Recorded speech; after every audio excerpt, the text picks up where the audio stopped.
Get ready to be shocked by some of the world's most useless megaprojects. In this video, we'll be taking a closer look at some of the biggest and most expensive projects that have failed to deliver on their promises. From forest city to sprawling highways, we'll be exploring the megaprojects that have left us scratching our heads. Stick around to the end of the video to learn about these fascinating stories and to see if you agree with our picks for the world's most useless megaprojects. Trust us, you won't want to miss this. Interstate H3, Hawaii. Have you ever heard of the H3 highway in Hawaii? This incredible structure was built in 1997 with the purpose of providing a quick and efficient means of connecting MCBH with the US Navy port of Pearl Harbor. The H3 was designed as a 6-lane highway that would stretch across the beautiful Maunalua Valley, offering a vital defense measure for the mobilization of goods and troops. However, the construction of the H3 faced significant delays due to protests from environmental activists who wanted to protect the unique and natural beauty of Hawaii.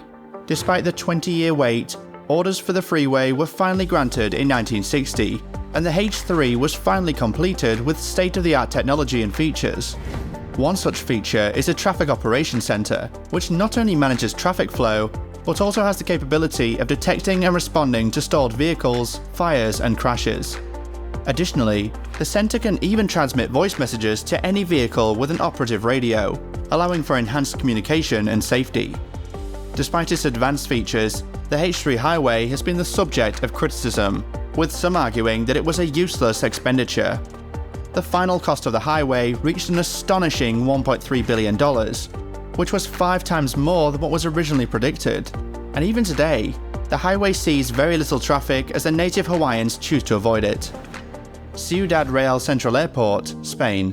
Airports are usually bustling with activity, with millions of people coming in and out of them every day. However, the Ciudad Real Central Airport in Spain is a unique exception that stands in stark contrast to the norm. This airport was built to manage the high volumes of air traffic from Madrid's main airport, and its construction cost an eye-popping €1.1 billion, which included public funds. It was nicknamed Don Quixote and was meant to serve as a hub for high-speed rail travel to Madrid, with the capacity to handle an estimated 600,000 passengers annually. However, despite its grandeur, the airport has been in bankruptcy since mid-2010 due to a lack of flight schedules.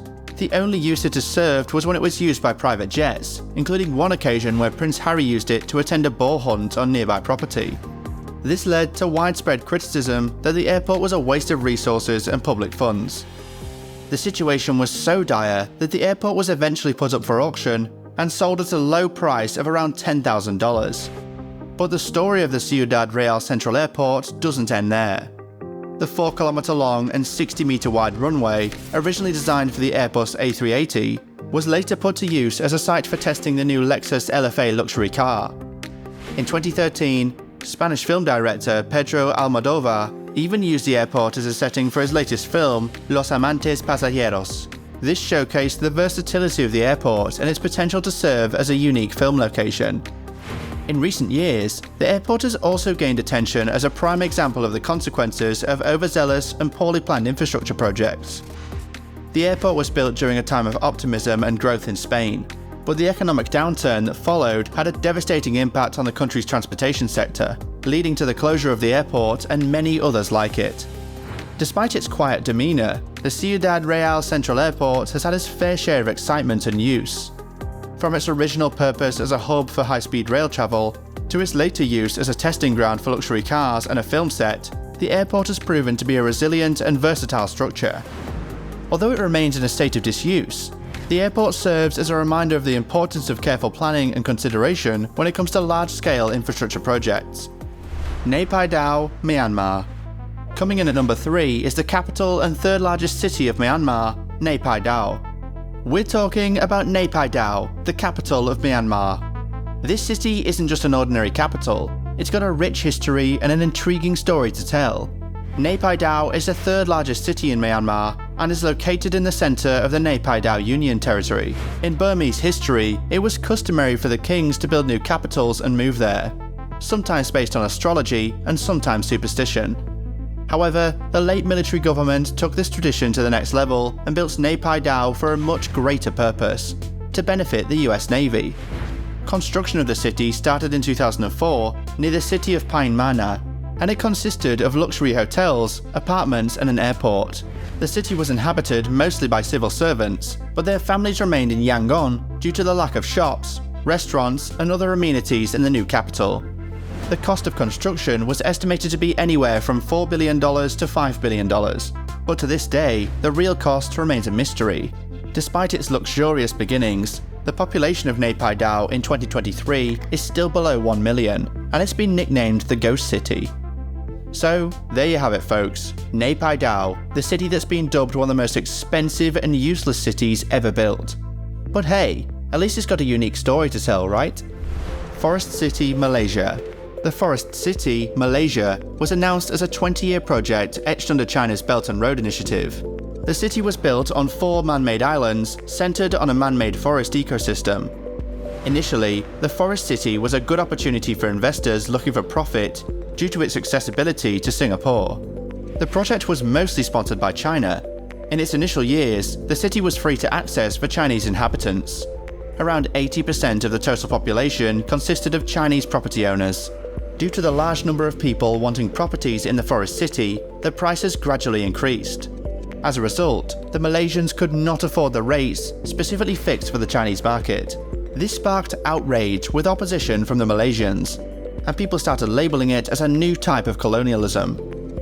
Currently, foreigners are not allowed to own property in the Forest City, and as a result, many foreigners started to leave the city, discouraging potential investors from sponsoring the development further.